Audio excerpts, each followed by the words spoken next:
In my last video, I explained how you can get a GST registration without renting a physical office. If you haven't seen that yet, the link is in the description.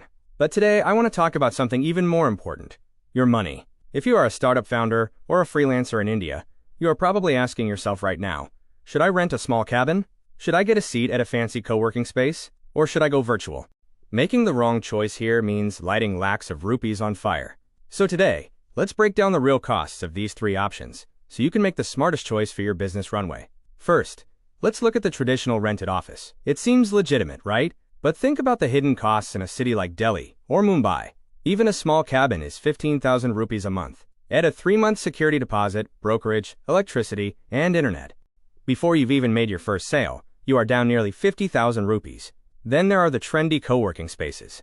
Great coffee, great vibe, but if you just need a compliance address, you have to rent a quote dedicated desk. That's easily 8,000 rupees to 12,000 rupees every single month. If your team is working remotely or you are just starting out, you are basically paying expensive rent for an empty chair just to satisfy the tax department.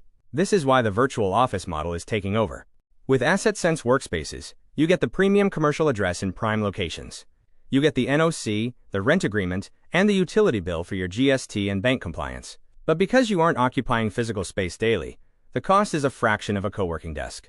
And remember the biggest fear: physical verification. As I mentioned before, when the GST officer visits, our team is there at the location to handle it. You get the compliant security of a real office, without the real office price tag. Let's look at the side-by-side comparison. When you look at the numbers, it's obvious.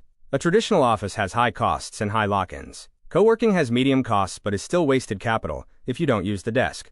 A virtual office gives you full compliance for the lowest possible monthly cost. Don't let overhead costs kill your startup before it even takes off. Be smart about your capital. To see our current locations and pricing, head over to www.assetsense.in. The link is below. Stop paying rent for space you don't need, and let's get your business registered today.